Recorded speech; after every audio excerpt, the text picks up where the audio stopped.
eh ben, ça permet de pas se perdre dans son développement.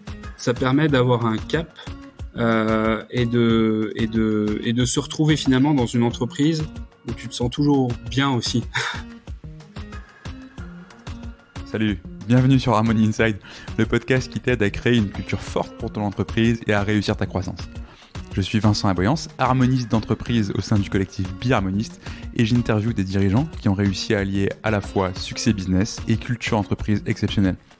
Pour retrouver leurs conseils et si tu aimes ce podcast, abonne-toi et laisse 5 étoiles et un commentaire si tu es sur Apple Podcast. C'est vraiment d'une aide énorme.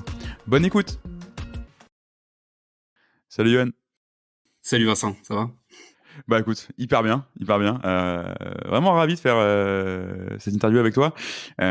Écoute, pour qu'on rentre directement dans le vif du sujet, après on reparlera de toi, de qui tu es, etc., pour que les gens qui nous écoutent le comprennent. Mais voilà, en préparant cet épisode avec toi, la question que je me suis posée, c'est, et on va vite comprendre pourquoi, c'est est-ce qu'une entreprise peut à la fois grandir, avoir des ambitions, et en même temps, dans le monde dans lequel on vit aujourd'hui, rester à la fois local et écologique, c'est-à-dire avec un impact positif, ou en tout cas pas de manière modérément négative sur la planète sur laquelle on vit.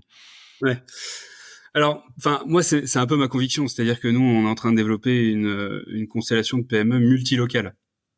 C'est comme ça qu'on aime le décrire. Donc, effectivement, ma conviction, c'est qu'on peut à la fois grandir, croître et aborder des sujets dans de multilocalités au plus près des besoins. Donc, effectivement, nous, on a une croissance importante. Alors, c'est surtout de la croissance externe.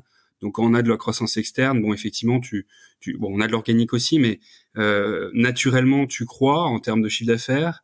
Mais on récupère aussi des entreprises qui avaient un business local déjà existant.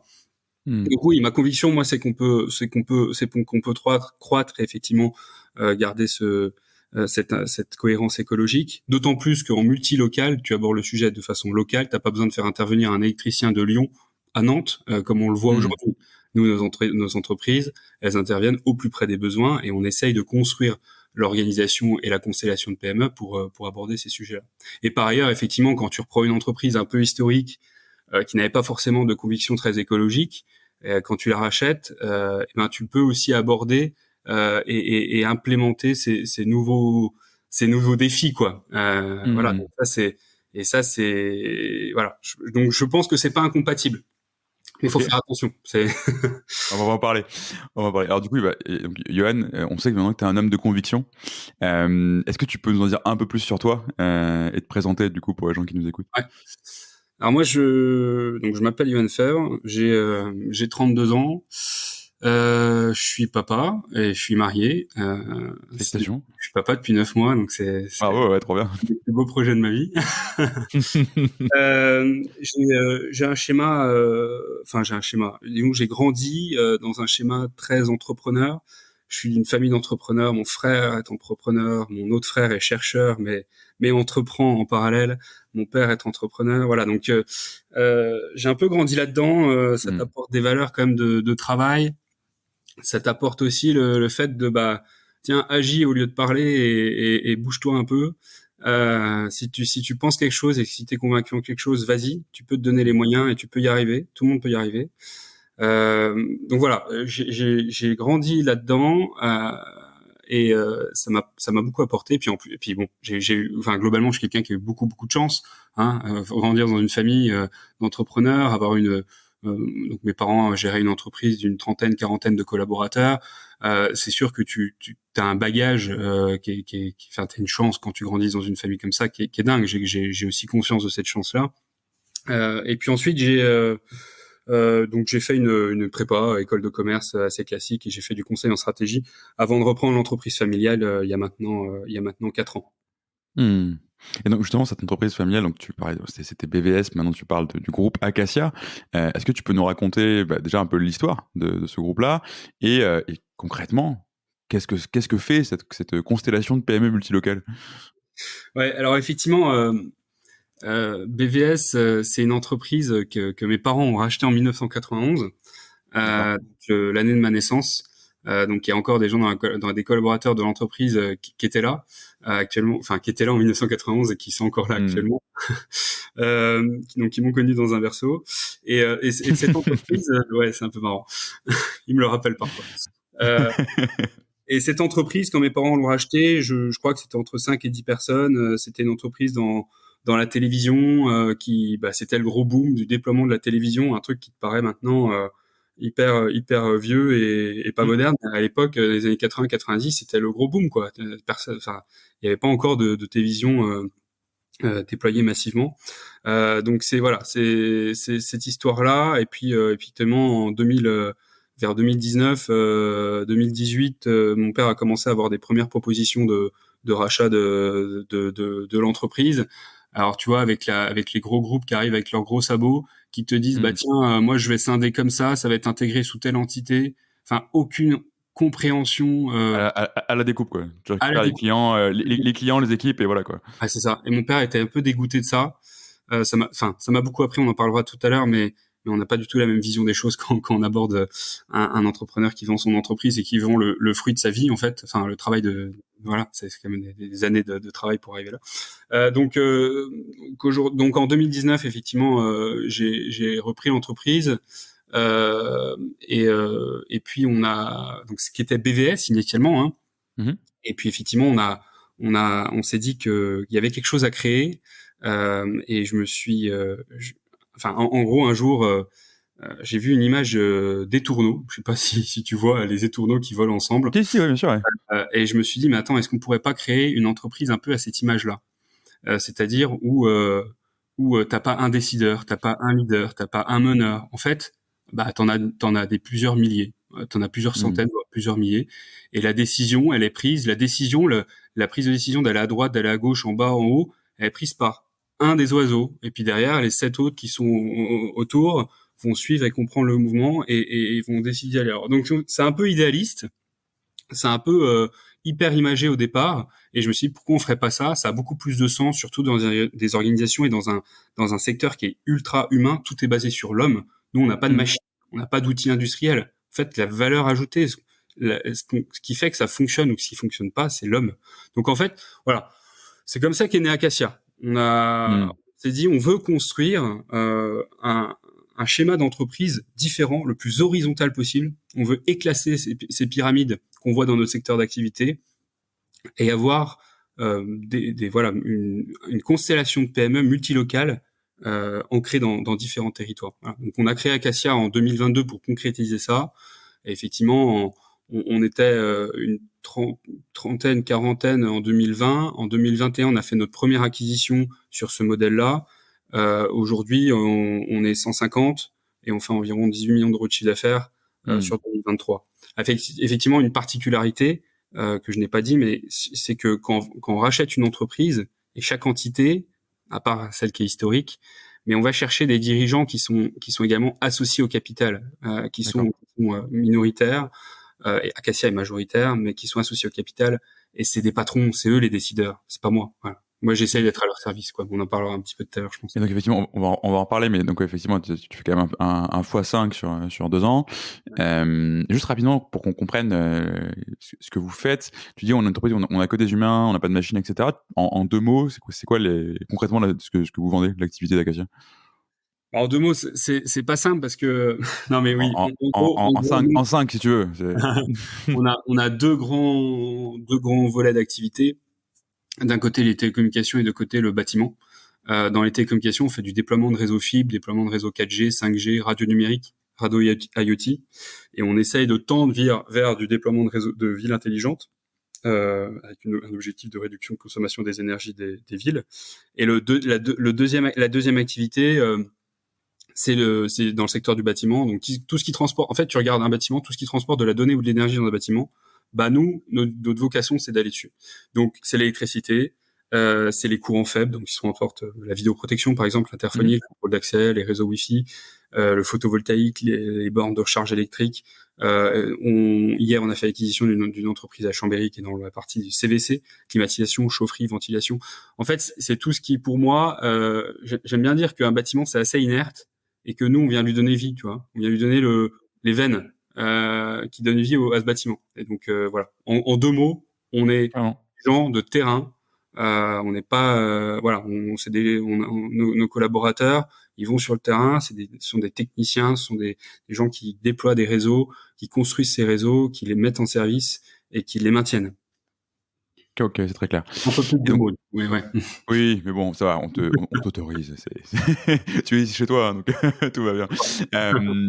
Donc, et justement, enfin, tu vois, en fait, c'est intéressant ce que tu promeus parce que tu parlais de cette image des tourneaux, etc., etc. En fait, tu promeus un modèle très décentralisé dans un pays qui, par essence, est centralisé. Tu vois. Enfin, en France, enfin, il suffit de voir par où passent les trains en France pour comprendre qu'on aime bien qu'il y ait un seul truc par où tout passe. En l'occurrence, Paris. Et c'est pareil pour quand tu construis une entreprise. En fait, il y en a d'autres des entreprises qui se développent par croissance externe, soit pour faire du développement horizontal sur d'autres activités, soit pour faire du vertical et consolider un secteur. Mais dans tous les cas, il y a une logique d'intégration qui est très forte. Et assez souvent, tu vas venir intégrer ces nouvelles acquisitions comme des filiales ou comme des BU, des business units, tu vois, de manière très simple. Toi, tu Mm. fais ce choix. Chaque entreprise garde un peu son identité. Tu mets des dirigeants, tu crées des structures capitalistiques pour chacune des entreprises. Concrètement, pourquoi ce choix-là plutôt qu'un choix d'intégration Ouais. classique et qu'est-ce que ça apporte de plus? Ouais, alors, le premier volet, je pense qu'on est dans un secteur d'activité qui bouge très vite. C'est-à-dire que notre secteur d'activité, pardon, il est au carrefour de plein de mutations. Il est à la fois pointé du doigt pour ce qui est de la transition énergétique et de l'écologie, mais il est à la fois une partie de la solution. Donc, il doit se réinventer. Et je pense que le réinventer à 30 000 personnes avec quelques cabinets de conseil qui réfléchissent tout en haut et puis ensuite qui vont essayer de diffuser une stratégie qui va mettre du temps à arriver jusqu'au terrain et puis finalement qui va pas être très très bien acceptée sur le terrain parce que c'est pas forcément voilà cohérent avec les besoins clients directs et les besoins au terrain. Enfin bon, si tu veux, moi la volonté c'était de se dire on veut de l'agilité. On veut que la décision, mes associés, ils puissent prendre avec leurs équipes des décisions très pratiques, très pragmatiques, avec du bon sens et qui permettent de se coller au marché. C'est-à-dire que tu sais, il y a un truc qu'on me dit souvent, c'est dans les grandes crises, t'as quand même les PME sont assez résilientes. Tout à fait. Moi, j'ai connu des crises. Alors, j'étais pas dirigeant parce que j'étais gosse, mais tu vois, à table, on en parlait souvent. Les différentes crises qu'a connues l'entreprise, je trouve que la PME a une résilience. Et en fait, nous, on veut démultiplier cette résilience. On veut la garder cette résilience. Et cette résilience, elle vient du fait pour moi que la décision est locale, que les gens au local ils sentent des choses et s'ils ont la capacité à décider, ils arrivent à s'adapter à l'écosystème assez facilement. Donc voilà, premièrement point c'est l'agilité et puis effectivement deuxièmement il y a quand même je trouve cette forte envie d'entreprendre. Tu sais moi quand je suis sorti d'école de commerce, on nous disait il y a 10 ans en arrière tout le monde faisait du cabinet de conseil Ouais. et de la strat Banque d'affaires, cabinet de strat, ouais. et puis maintenant, tu en as 40% qui vont dans les startups. Bon, si tu veux, pour moi, ces startups, c'est la volonté d'entreprendre. C'est la volonté de se dire, tiens, je vais être responsable d'un truc. On va me faire confiance dans une organisation, même si je suis jeune. Ou même si j'ai pas beaucoup de diplômes. Bon, c'est pas le cas dans l'école de commerce. Et si tu veux, cette volonté d'entreprendre, c'est quelque chose que je trouve assez fort, que je vois. Et nous, dans notre schéma, on peut entreprendre, quoi. On a des entrepreneurs, mes associés, c'est des entrepreneurs. On essaye d'avoir cette notion d'entrepreneuriat à toutes les échelles de l'entreprise, d'ailleurs. Donc voilà. Deuxième point, c'est il y a une volonté d'entreprendre dans notre pays qui est énorme. Et je pense qu'on capte aussi des talents qui viennent de gros groupes qui ont cette volonté de revenir vers des entreprises un peu plus petites à taille humaine et d'être plus entrepreneurs, quoi. Voilà. Je Très pense clair. que c'est les deux gros axes. Et donc, justement, je comprends très bien ces deux éléments-là. Tu parlais d'attirer des talents, etc. Et en fait, assez souvent, quand on parle d'attirer des talents ou quand on parle d'acquisition, etc., ou même de créer et de faire grandir une équipe, on se pose la question de créer un esprit d'équipe uni et de créer une culture unique. Toi, aujourd'hui, tu es sur un modèle donc, de croissance externe. Tu reprends une entreprise que tu fédères sous une bannière unique. Mais concrètement, chacune de ces entreprises qui existent parfois depuis des dizaines, voire une centaine d'années, elles ont déjà une culture, elles ont déjà une histoire forte. Et donc, au moment de l'acquisition, déjà, est-ce qu'au moment de l'acquisition, tu te poses la question de chercher des cibles qui ont une culture Ouais. compatible avec celle d'Acacia? Et finalement, comment tu fais pour créer un sentiment d'appartenance et une culture unique, si tu y arrives? Je t'avoue qu'avant de rentrer dans les chiffres, d'une acquisition, je regarde si culturellement ça peut matcher. C'est le point. C'est vraiment le point principal. Et effectivement, ce que je regarde, c'est si on a des fondations communes. Parce que les cultures dans les entreprises de notre taille d'avant, il y a 2 ans, elles sont pas forcément figées, elles sont pas forcément écrites, mais tu sens les choses. Et quand tu sens, l'autre jour, je suis allé voir une entreprise, j'ai senti que c'était pas nous. J'ai senti que il y avait un peu plus de dirigisme, que c'était un peu plus, voilà. Alors que nous, on est très dans la bienveillance, dans le respect des collaborateurs, dans la volonté de les faire évoluer, dans la confiance, la responsabilité. Voilà. Donc, si tu veux, c'était pas vraiment nous. Donc oui, ça aujourd'hui déjà dans le process d'acquisition d'une entreprise, oui, carrément, ça m'aide parce qu'on a figé aujourd'hui on a figé, disons qu'on a mis sur papier le qui on était, nos valeurs et ce qu'on avait envie de construire, et ça nous permet dans les acquisitions de prendre les bonnes décisions. Et ensuite, effectivement, une entreprise qui nous rejoint, on a ce terreau commun, on a cette culture déjà de base commune parce que on n'a pas acheté n'importe quelle entreprise. Et ensuite, par ailleurs, il y a des petites diversités, il y a des petites différences, il y a des petites différences, mais qui font la richesse de notre écosystème, de notre constellation de PME. Et je pense que dans tous les cas, dans un groupe de 30 000 personnes, tu peux pas avoir une monoculture, je pense pas. T'as forcément des un peu différentes. Donc, ça serait, je pense que ça serait se tromper de dire qu'on peut construire une culture unique dans un groupe. Non, il y a toujours une constellation, des fondations, plutôt des fondations de la constellation, et puis derrière des petites différences en fonction des entités. Tu disais, on a mis sur papier notre culture et nos valeurs. En un mot rapidement, plusieurs mots, parce que encore une fois, tu as le droit d'en dire plein. En quoi ça a été aidant de faire ça, et c'était quoi la genèse de ce travail-là? Pourquoi tu t'es dit, ce serait quand même bien qu'on écrive, plutôt que de rester, comme tu le disais juste avant, dans on sent, on arrive à sentir? Parce qu'effectivement, on sent à 40. Quand t'es 40 personnes, tu sens le truc. Et puis un jour, notre personne en charge du développement humain m'a dit, oula, je sens qu'on va se perdre dans la croissance, qu'on va perdre notre humanité dans la croissance. Ça m'a un petit peu fait cogiter, et je me suis dit, oula, qu'est-ce qu'elle entend par là? Et je me suis dit, mais bien sûr, en fait, le qui on est, il faut qu'il soit ultra clair. Il faut que ce soit figé. Ce qui nous anime, ce qui fait que ça fonctionne, notre entreprise, et ce qu'on veut démultiplier, il faut le figer. Donc c'est là, c'est de cette réflexion et de ce red flag qu'elle m'a mis en avant qu'est né un peu le projet de se dire, ok, il faut qu'on construise les fondations de notre constellation, qui a beaucoup d'ambition, parce qu'on a quand même pas mal d'ambition, et ces fondations, il y a certains process, on en parlera tout à l'heure avec Acacia Service peut-être, mais t'as aussi cette culture avec notre raison d'être, pourquoi on fait ça, les valeurs, les engagements, les 4 piliers qui portent notre développement, ils sont là, on les construit ensemble. Et effectivement, ça fait la force de notre modèle. D'ailleurs, petite parenthèse, mais mes associés sur chacune des entités sont les patrons, pas un peu, sont les patrons. Et d'ailleurs, moi, j'essaie de les accompagner sur chacune de leurs décisions, sont les patrons de leur entité. Et derrière, ils construisent aussi brique par brique Acacia. On construit ensemble Acacia.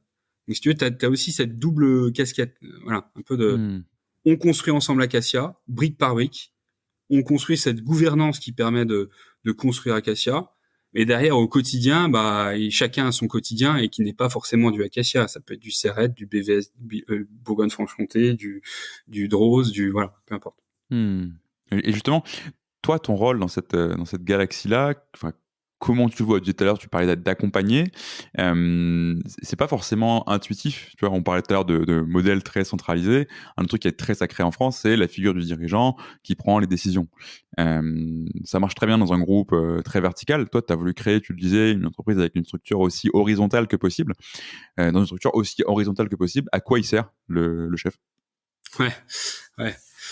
Alors, avant de répondre à ta question à quoi il sert le chef, j'ai un super exemple. Quelqu'un qui va nous rejoindre là bientôt, qui vient d'un gros groupe et qui va reprendre la direction d'une entreprise qu'on a racheté, donc il va s'associer au capital, hein, il va s'endetter personnellement, etc. Enfin via une holding, mais bref. Et il m'a dit un truc, il m'a dit là aujourd'hui, il gère 130 personnes. Il m'a dit j'arrive plus à porter ce qu'on me dit de faire au-dessus. On me dit d'aller dans telle direction, j'y crois pas. On me dit de faire tel style de management, j'y crois pas. Et donc je suis entre moi qui je suis et ce que j'ai envie de faire, et entre les politiques groupes, et je m'y retrouve plus. Mais en fait, quand il m'a dit ça, je me suis dit mais oui, on est dans le vrai quoi. Faut qu'on y aille parce que ces gens-là, tu vois, c'est quelqu'un qui vient du terrain, qui connaît la technique, qui a évolué, qui manage aujourd'hui 130 personnes. Si tu veux, faut lui faire confiance. Si tu le payes, c'est pas pour lui dire de quoi faire. Si tu le payes, si l'entreprise le paye, il se paye parce qu'il est entrepreneur, mais c'est pour lui laisser les rênes. C'est pour qu'il te dise ce qu'il faut faire. Donc moi, en fait, si tu veux, j'essaie de effectivement construire cette logique-là. Donc maintenant, quel est mon rôle pour répondre à ta question là-dedans? Alors, j'ai fait récemment un travail de mon temps. Donc mon temps, en fait, le temps que je passe, puis après je te dirai je te parlerai du rôle, mais je passe à peu près 50% sur l'opérationnel. Par opérationnel, j'entends faire des points avec mes associés, et puis on se challenge. Ils me disent tiens, je sais pas trop quoi faire là-dessus, t'en penses quoi? Et puis voilà, on essaye un petit peu de décider ensemble, mais à la fin, je lui dis la décision, c'est toi qui la porte, c'est toi qui l'assumes, même si on peut réfléchir ensemble. C'est ça que j'entends par opérationnel. Puis de temps en temps, j'essaie de frapper aux portes de quelques potentiels clients parce que j'aime bien ça et parce que je trouve que ça me remet un petit peu, ça me confronte au commerce, et le commerce, je trouve qu'il y a rien de mieux pour se rendre compte des besoins clients et puis être proche du terrain, en tout cas du terrain tel que je le conçois pour moi. 25% de mon temps, du coup, c'est du transverse, c'est construire, tu vois, on est en train de créer une holding avec tous mes associés dedans qui possèdent une partie d'Acacia. On est en train de, voilà. Donc c'est du financier, on est en train de regarder pour une levée de fonds, pour du financement structuré. Bon, voilà. Donc tout ça, c'est du transverse, 25% de mon temps. Puis après, il y a 25%, effectivement, c'est de la croissance externe. C'est aller voir mes futurs associés, rencontrer des gens, rencontrer des entreprises qui veulent vendre pas forcément maintenant, mais dans 2, 3, 4, 5 ans. Voilà. Donc mon rôle, enfin mon temps, en tout cas, il est réparti comme ça. Moi, mon rôle, j'estime qu'il est effectivement d'accompagner mes associés à y arriver, à mettre en place ce qu'ils veulent mettre en place. Il y a un truc chez nous, oui, je t'en ai pas parlé, mais c'est mes associés qui fixent leurs objectifs. Hein. C'est les directeurs chez BVS, c'est les directeurs d'agence qui me disent j'ai envie de faire tel objectif. C'est pas moi qui vais leur faire. S'il a pas envie de faire 4 millions alors qu'il fait 3, bah ça va être dans il va le faire sans. Enfin, c'est dans la souffrance qu'il le fait. Nous, c'est pas nous du tout notre volonté. Donc, c'est eux qui choisissent leurs objectifs. Et après, moi, j'estime que mon rôle, c'est de me plier en quatre pour qu'ils y arrivent. C'est de les challenger dans l'organisation parce qu'effectivement, quand tu vois la première acquisition qu'on a fait, Cédric, mon associé, il passait de 600 000 de chiffre d'affaires à quasiment 2,5 millions en 2 ans. Et de 5 personnes à 20 personnes quasi. Donc oui, il doit se réinventer, il apprend des choses, donc on se challenge en permanence, mais je fais ça et je l'accompagne pour qu'il arrive à construire cette organisation. Voilà. Je sais pas si ça répond à ta question, mais c'est carrément clair. Et oui, ça ressemble souvent.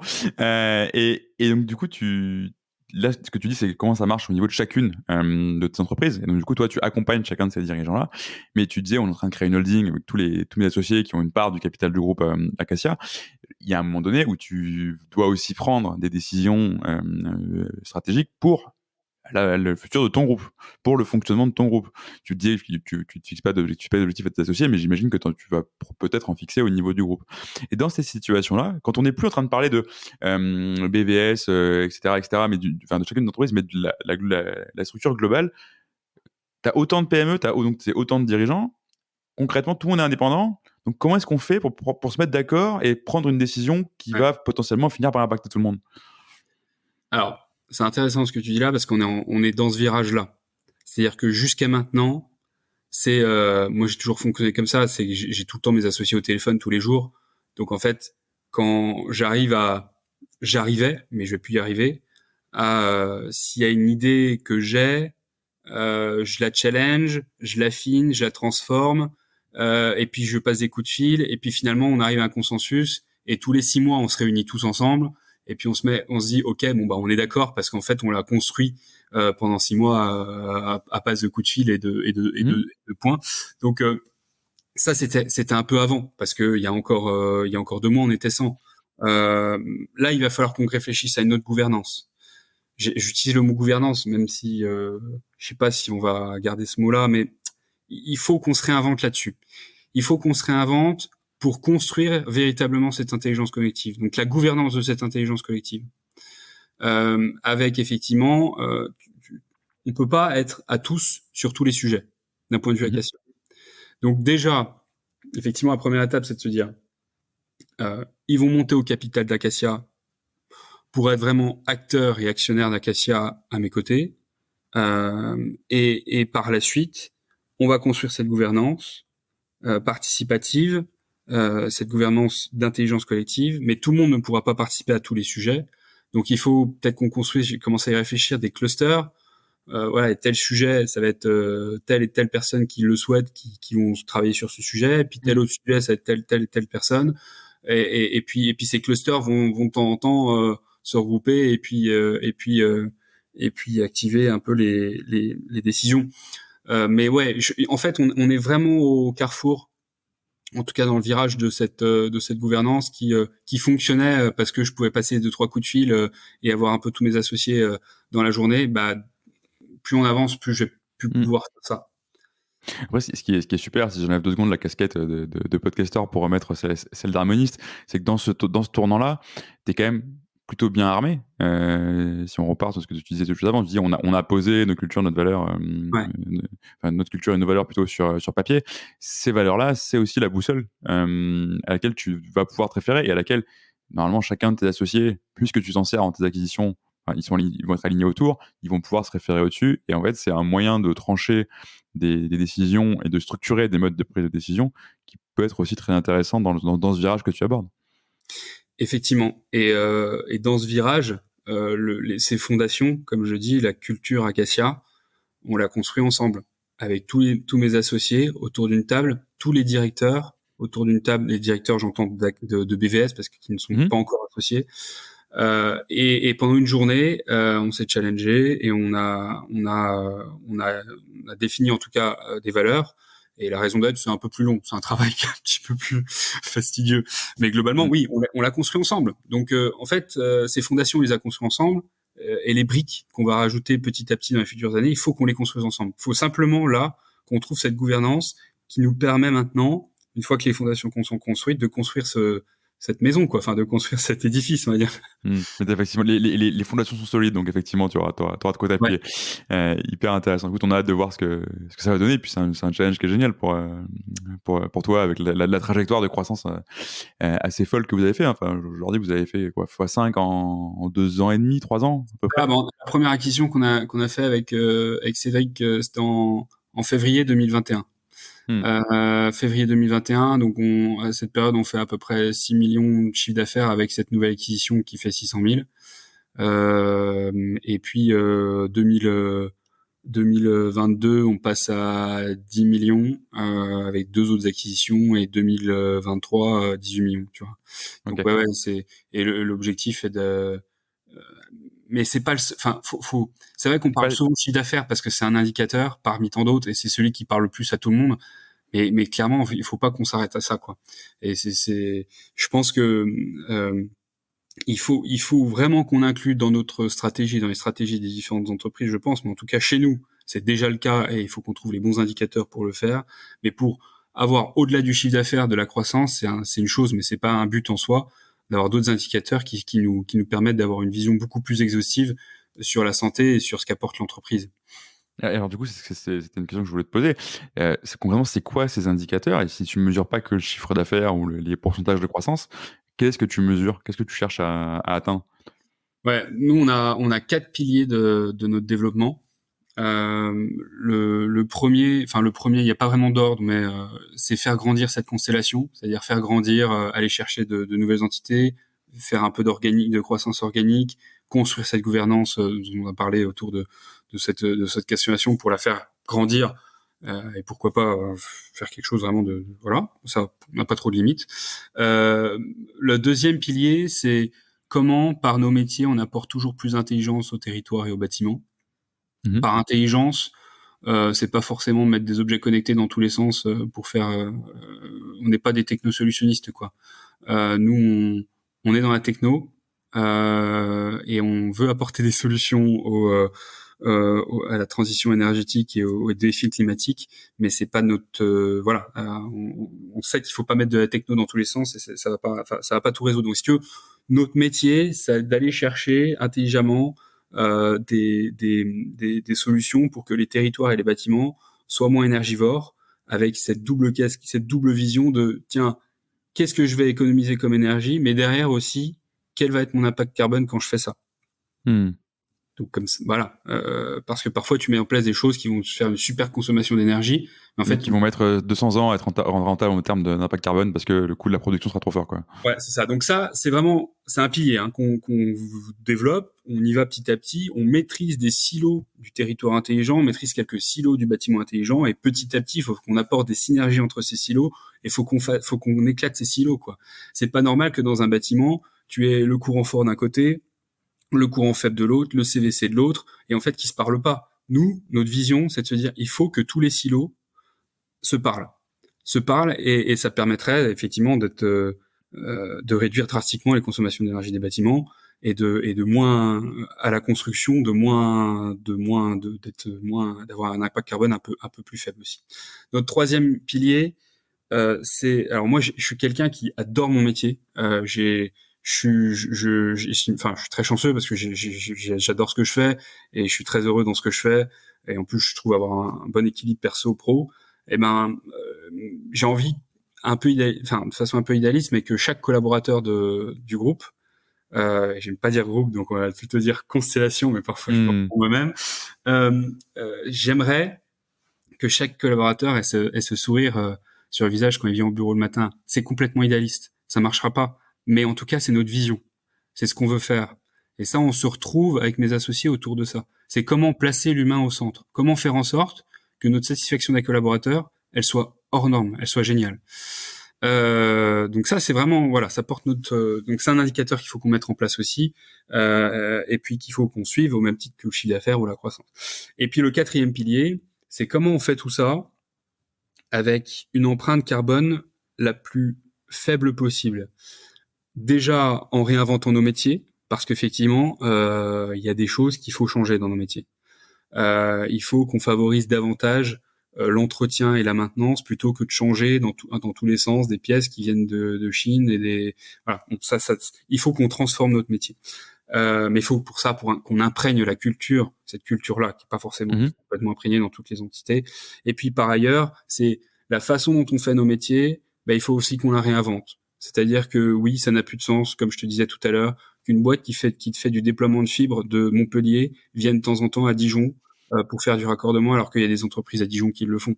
Donc il faut qu'on réinvente nos métiers dans ce cadre-là. Et justement, on parle beaucoup de ton fonctionnement, mais si on s'intéresse 2 secondes à tes clients, qui eux sont pas forcément familiers avec cet écosystème-là, cette galaxie-là, et cette manière de travailler, qui ont peut-être justement tous les manières de faire traditionnelles de ton métier en tête. Quand tu arrives en disant oui, donc nous on est une constellation de PME, on veut être local, on réinvente la manière dont on veut bosser, etc., etc. Qu'est-ce que tu leur dis pour les convaincre et qu'est-ce qu'il y a de différent justement à bosser avec toi plutôt qu'à bosser avec un acteur traditionnel qui, entre guillemets, tu sais comment il bosse, tu sais globalement ce qui va te livrer et t'es en sérénité, quoi.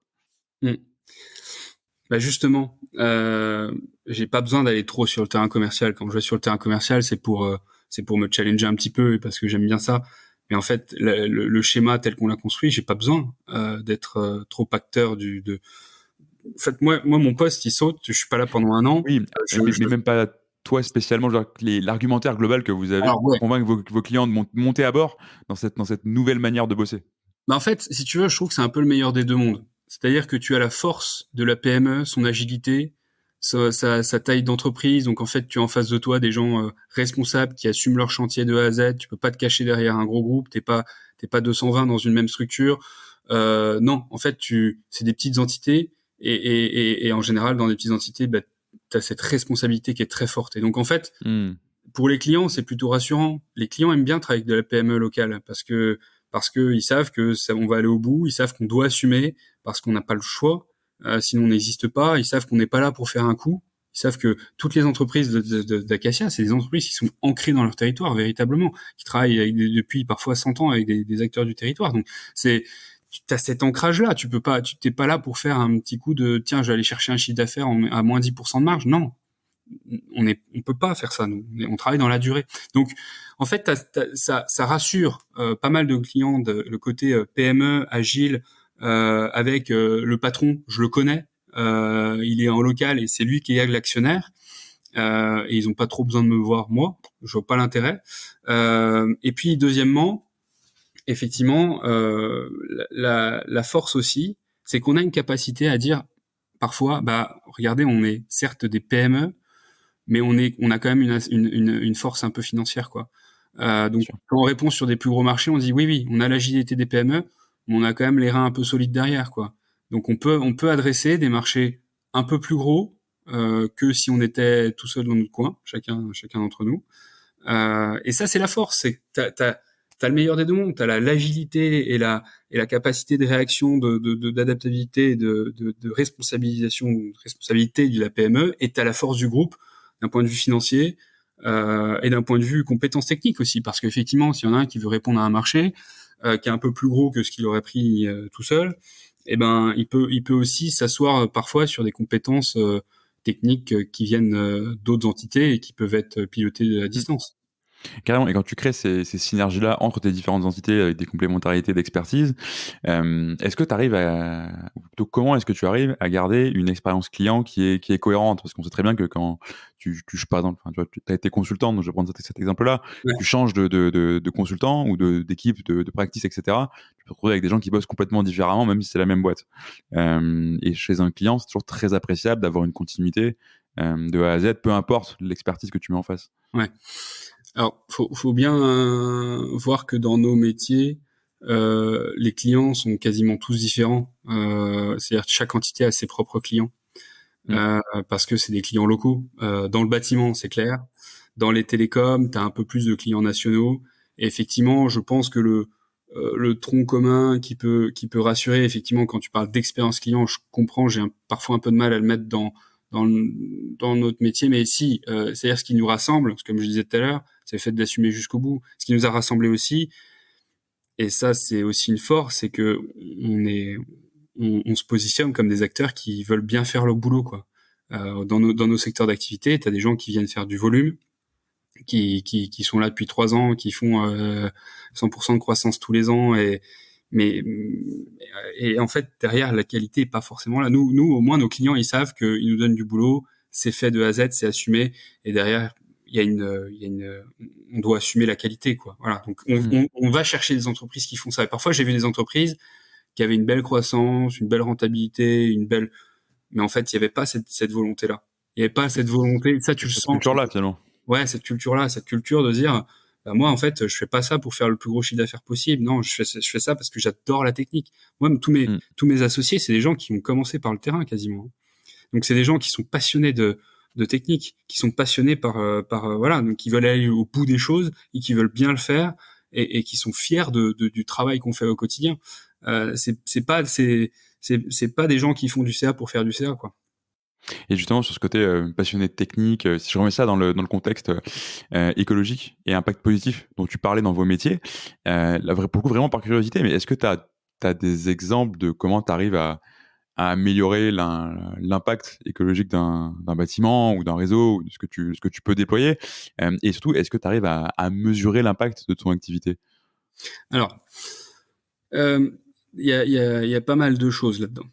Euh, euh, oui, on mesure. Alors déjà pour répondre à la question, on mesure notre impact avec donc sur le comment on produit. Parce que tu sais, il y a deux dimensions. Il y a la dimension par nos métiers, on apporte des solutions techniques qui sont en faveur de l'écologie. Et puis il y a la deuxième dimension, comment on transforme notre façon de faire pour qu'elle soit moins énergivore. Donc en fait, sur cette partie transformation de notre façon de faire pour qu'elle soit moins énergivore et qu'il y ait un bilan carbone plus faible, on a commencé par faire un bilan carbone. Tu fais ton bilan carbone, bon, rien d'extraordinaire, mais au moins tu fais ton bilan carbone.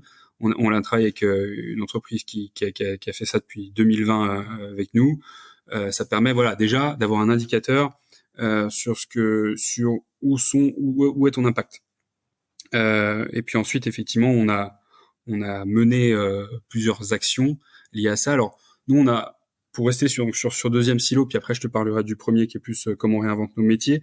Mais ce deuxième pilier, si tu veux, on a mis en place un programme qui s'appelle le projet Agir chez nous, qui permet à des collaborateurs qui, peu importe d'où ils sont dans l'organisation, comptable, conducteur travaux, peu importe, et quelqu'un qui a une appétence pour l'écologie, il a peut-être envie de le mettre au service de son entreprise. Donc, on a réuni quelques collaborateurs sur ce projet Agir et on cible des actions à mener dans l'organisation qu'on met en place par la suite.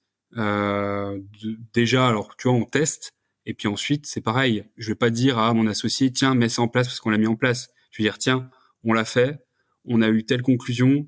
C'est top, je te conseille de le faire. Et puis après, voilà, chacun il a peut-être d'autres sujets en ce moment, mais en tout cas, il le garde en tête. Et puis il pourra le faire dans un second temps. Et voilà. Donc si tu veux, via ce projet Agir, on a mené plusieurs actions. On a mis en place des capteurs. En fait, notre plus gros bilan carbone, enfin la plus grosse part de notre bilan carbone, c'était la partie transport. C'est une catastrophe parce qu'on a des camions, on a des véhicules, on fait malgré tout, on essaie d'être le plus local possible, mais tu fais des bornes.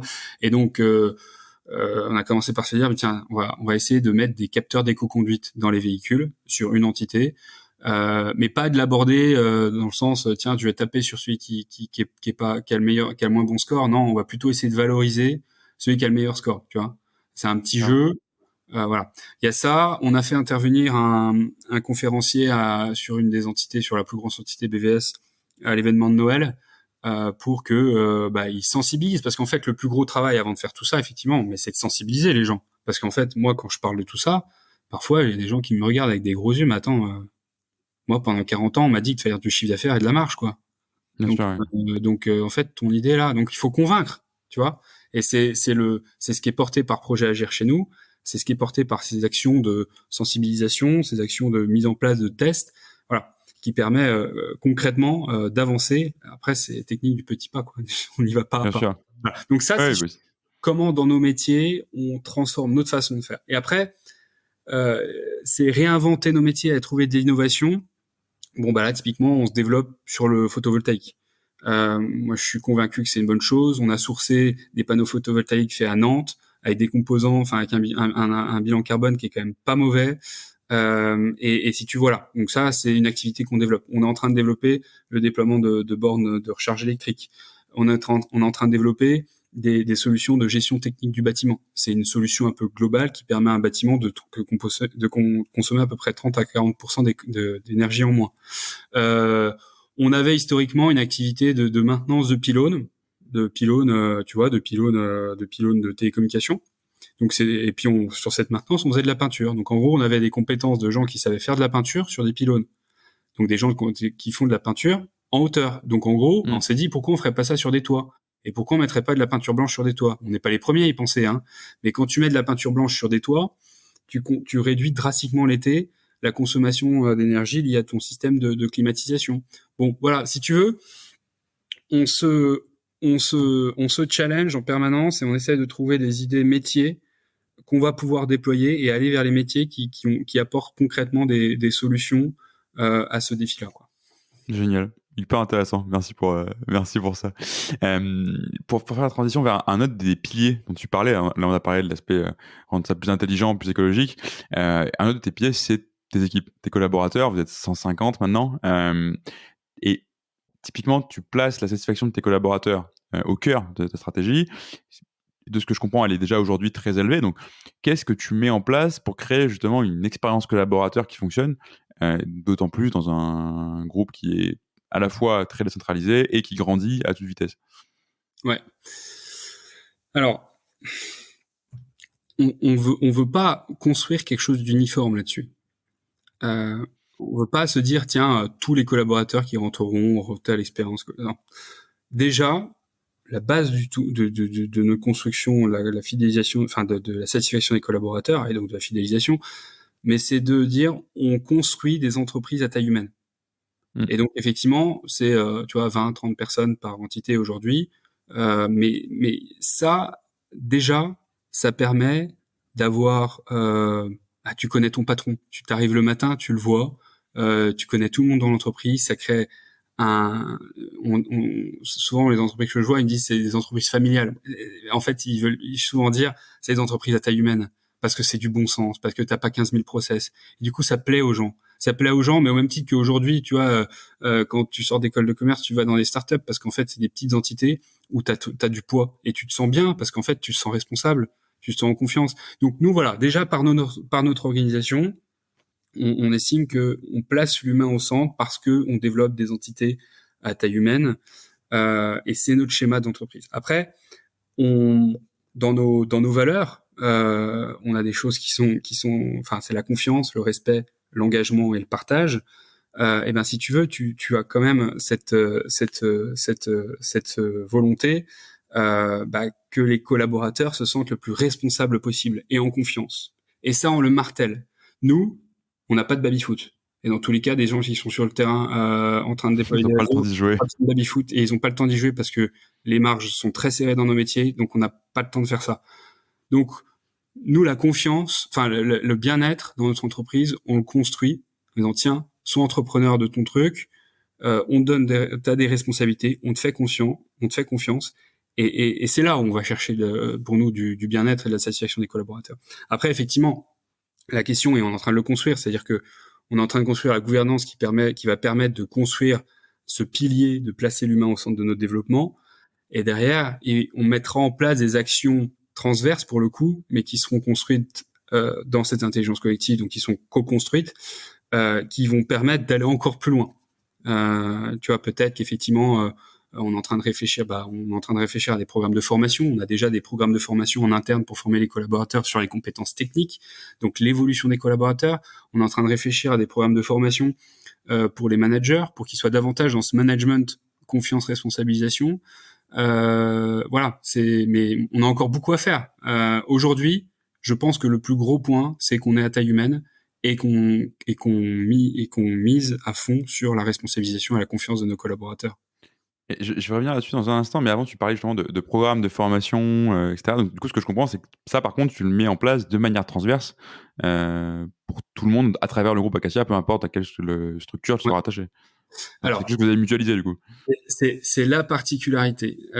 Ces 4 piliers dont je te parle, on y croit ensemble, tous ensemble.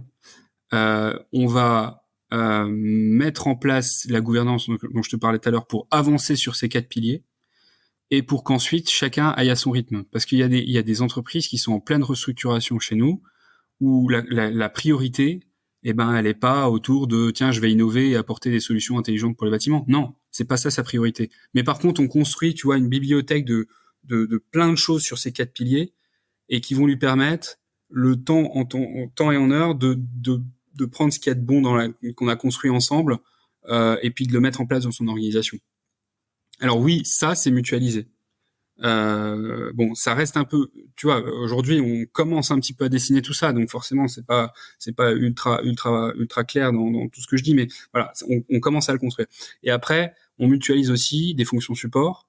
On a créé Acacia Service, qui est un centre de services partagé. On mutualise effectivement les services de comptabilité, de partie RH. Moi j'aime bien dire humain parce que le mot ressources il me perturbe toujours.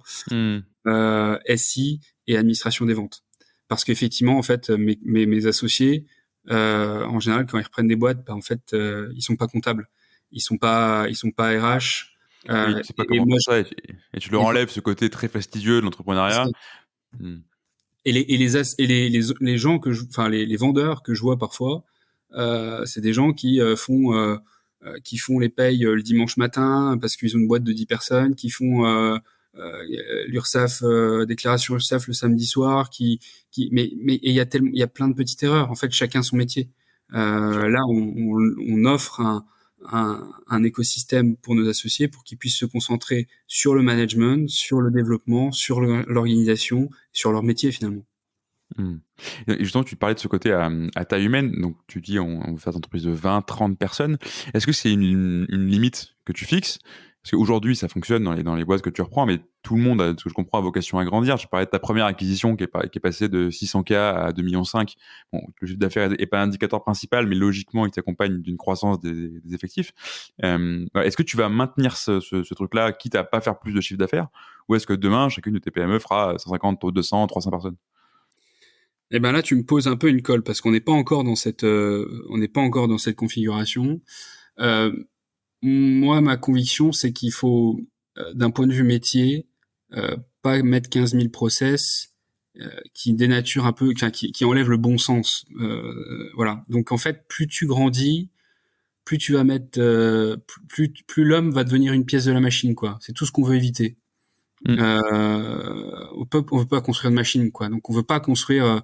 Tu vois, je vois certains de mes gros confrères qui t'arrives en tant que technicien, t'as une formation sur comment faire ci, comment faire ça, comment faire, et t'as un plan d'assurance qualité qui définit de A à Z ce que tu dois faire. En fait, ton autonomie là-dedans, alors qu'en fait la personne il sait faire, ou s'il sait pas faire, eh ben on va le former pour le faire, mais qu'il ait sa méthode. On a tous nos particularités. Donc ouais, voilà, si tu veux, ouais, là-dessus, je pense qu'on arrivera sur peut-être des entités qui vont un petit peu plus se développer, mais tu vois, un exemple, c'est que mon associé avec qui on a racheté cette première entité, ils sont 20 collaborateurs maintenant dans cette entité, et ben ensemble hier on a racheté une autre entité.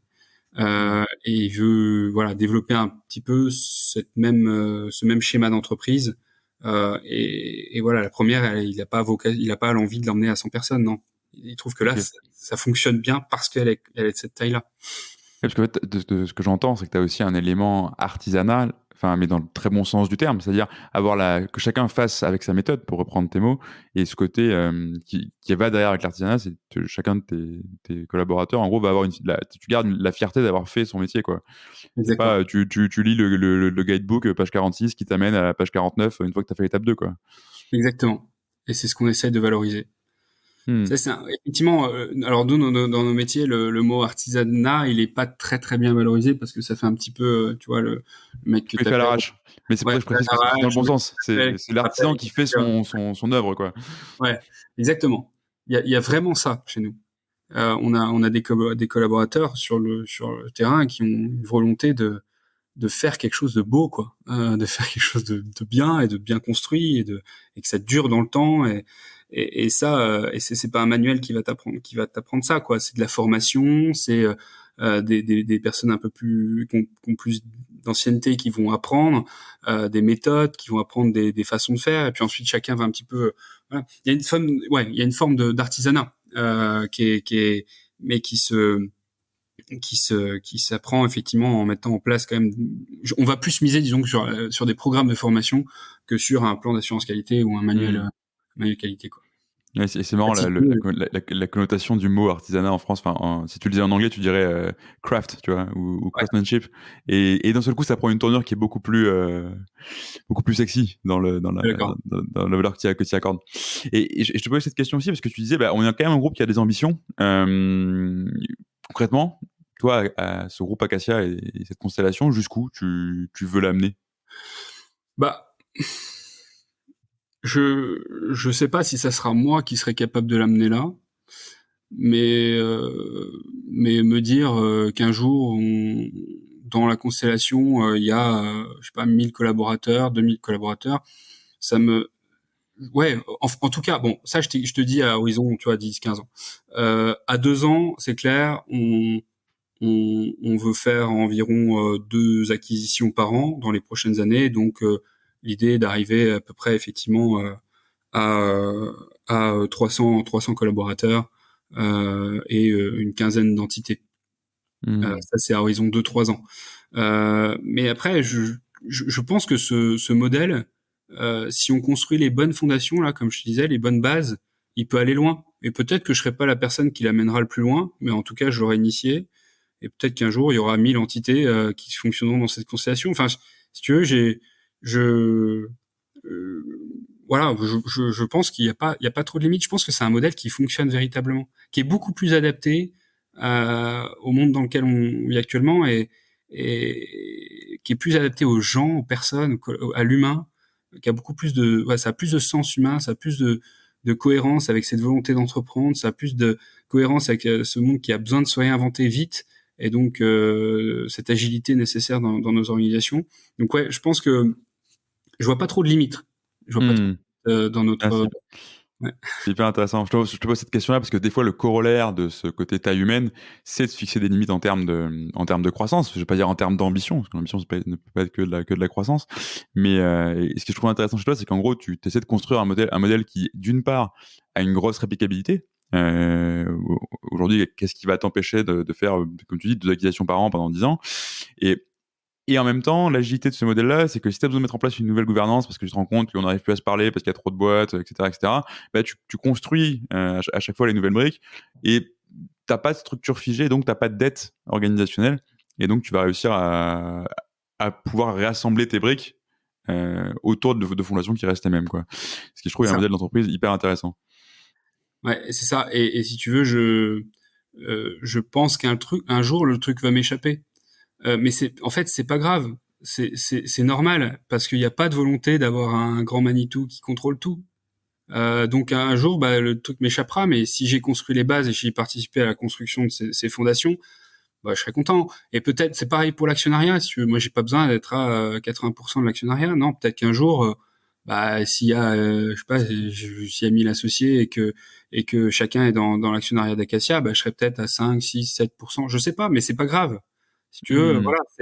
Je pense qu'on est en train de construire un schéma d'entreprise différent et je me mets pas trop de barrières sur le fait qu'il faut que je maîtrise, il faut que je contrôle, il faut que je sois à tel pourcentage. Non, parce que voilà, j'ai envie de construire un truc qui me dépasse un peu.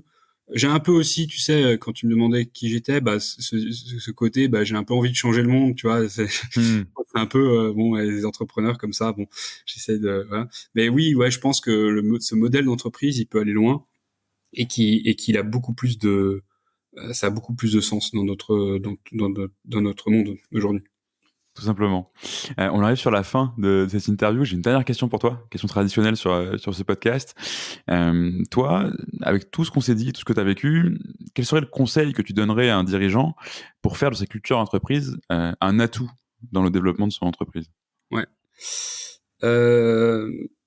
Écoute, en fait, dans son développement, hein, donc effectivement, au départ, quand t'es une petite entreprise, quand t'es une entreprise à taille humaine justement, et que tu te développes, bah, je trouve qu'on a tous une culture en fait.